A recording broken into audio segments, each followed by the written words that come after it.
Well, hello everybody. This is Dee and welcome back to my channel, Dee Plans and Budgets.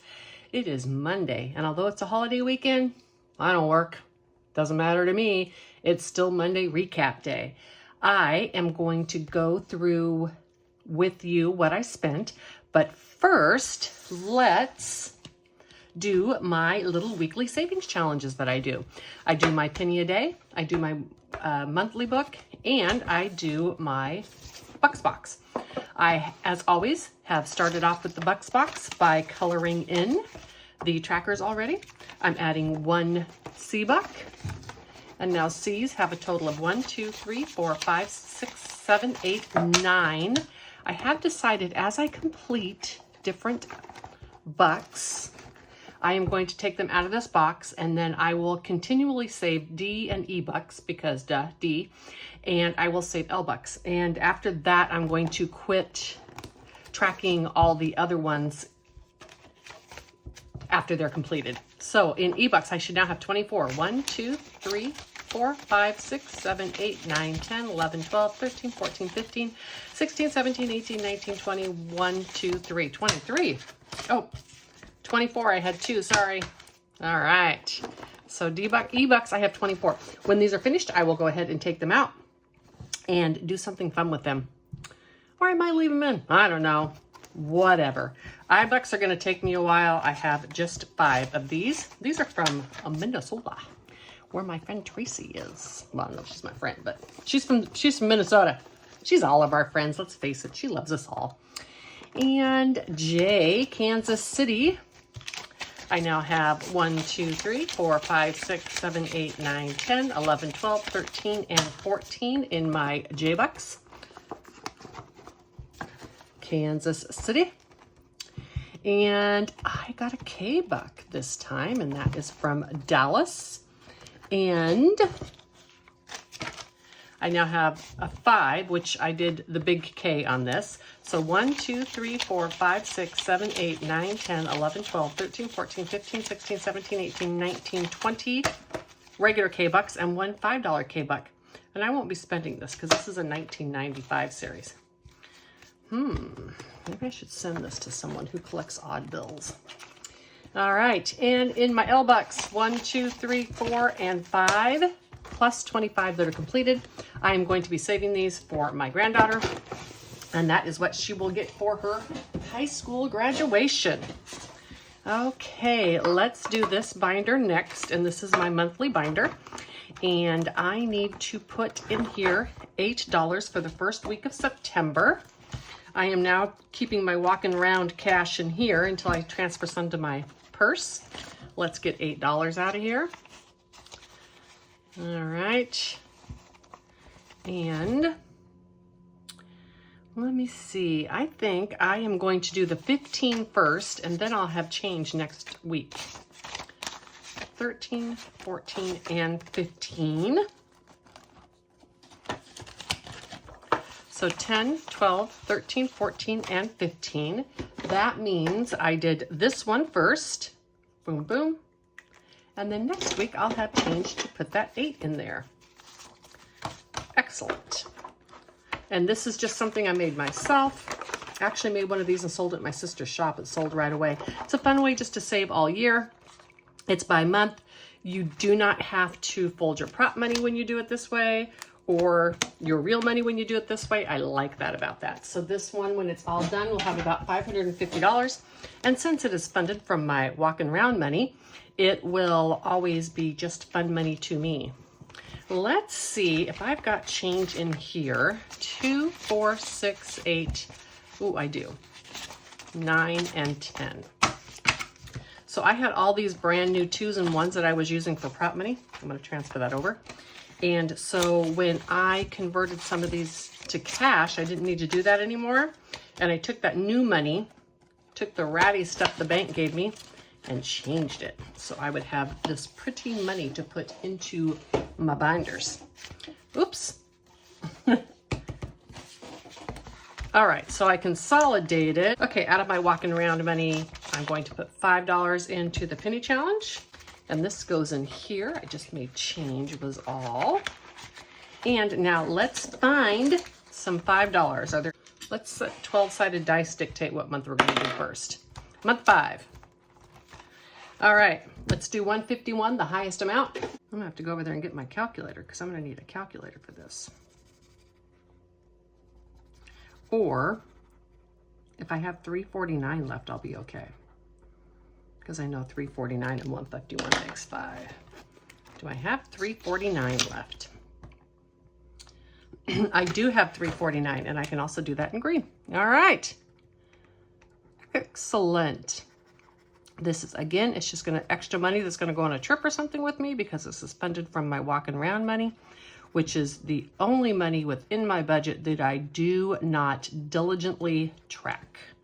This is money I can just spend. So as I save it in these challenges, when it's time to spend it, I will just spend it. Yay. And now in this already, I did have some extra money left over last month that I put in here off camera. But in this, I have 10, 12, 14, 16, 18, 22, 4, 5, 6, 7, 8, 9, 30, 1, 2, 3, 4, 5, 6, 7, 8, 9, 40, 1, 2, 3, 4, 5, 6, 7, 8, 9, 50. Just for those of you who are interested or know, when Christmas time comes, I will most likely take a bunch of this money out and use it to give to people because I like nice crisp money for that. So this is a nice place to keep that until such time. Alrighty, savings challenges are done. Now, before we get into the monthly recap, I want to insert the video that I did for this week's talking about being retired and on a budget. I had originally wanted to share with you how I do my spreadsheet, but I just found it impossible to tape that. I tried like 10 times. And it always seemed to come out like giving financial advice. And when I start to explain why I do things the way I do, and I just can't get into that on this channel. I just want to say I have a spreadsheet that I use to calculate potential earnings and then the amount of money that I will live on each year. I calculate earnings low and income high. That way it gives me wiggle room in both directions. All right, this is Future D. Cutting into the video, and I just have this here to give you something to look at. I want to talk today about what I do to handle my health insurance as a person who is retired before the age of 65. Previously, we talked about how I weighted my income, and part of the weighting the income more in the beginning, part of that very much had to do with the fact that I have to pay for my own health insurance now and prepare for a maximum out of pocket. When I reach 65, my premium will be about the same every month as what I'm paying now. However, that premium will include what they call a Medigap and a prescription plan, which means I'll have no out-of-pocket expenses. This is one of the reasons I have weighted my income to be higher now, in addition to having money for traveling and that kind of thing. So I want to talk a little bit about that and how I handle that.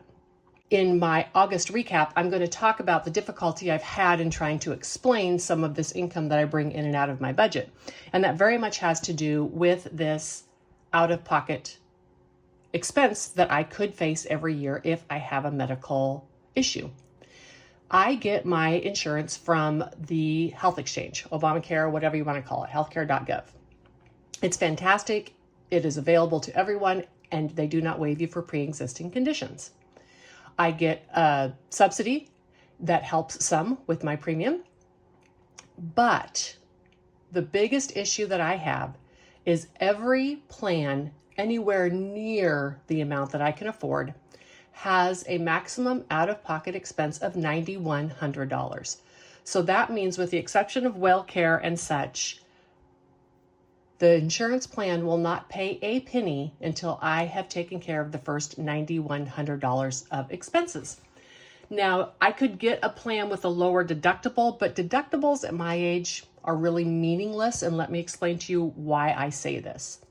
At 61 years of age and at the cost of medical care, almost anything that would happen to me is going to be $9,100. Okay, if I have a flu or I need to go see a doctor for a urinary tract infection or something like that, no, that's not going to reach the $9,100. but pretty much anything else will. If I need anything to do with a scan, if I have to have any kind of biopsy done, if I break any bone, anything that would happen to me is going to be the $9,100 out of pocket. Therefore, I have to prepare for that every year, and I have that money in my budget. The way that this works for me, hey, let's change this up. We can look at budgeting, babe, for a minute. The way that this works for me is I have $9,100 sitting in an emergency fund to cover anything that would happen in 2023. In 2023, in the month of January, this year I did it a bit differently, but either way, from January of 2023 till December of 2023, I am saving another $9,100, and that is to cover 2024. Let me explain to you why I have to do it this way. Because a lot of people are saying, well, if you have the $9,100 in there, you don't need to be saving because you have it covered. And that is true. If something happens to me today, it is covered. The problem is, let's say I have a medical crisis that happens to me the very beginning of December. $9,100 is going to go out of that account immediately to pay all those deductibles before the insurance pays anything. January 1st, I'm most likely still dealing with that medical crisis, but everything resets. So I need another $9,100. So therefore, I have to have the $9,100 for the year that I am in already saved. And what I'm saving this year is for next year's possible deductible.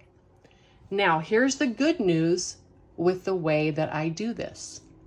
If I make it through, let's knock on some wood. If I make it through 2023 and I do not have a medical crisis, that $9,100 will not be spent. Therefore, that gets transferred into what I call future D or long-term binder into a category or categories that are specifically for major expenditures I may need in the future. These would be things like if I have to replace a car, I have a dream someday of owning a tiny home somewhere in a different location. This $9,100 is the only money I have within my budget to prepare for some of those large future expenditures. Please note things like replacing an air conditioner, that's in my emergency fund, that's separate. So by giving myself that money in my budget and allowing myself to do that by front loading, I am not putting myself in a bad financial situation if I have a medical crisis. But if I do not have a medical crisis, I am able to save that money for future large expenditures. If I have a medical crisis every year, then future D is going to have to figure out how to replace a car, and she's probably never going to have her tiny home.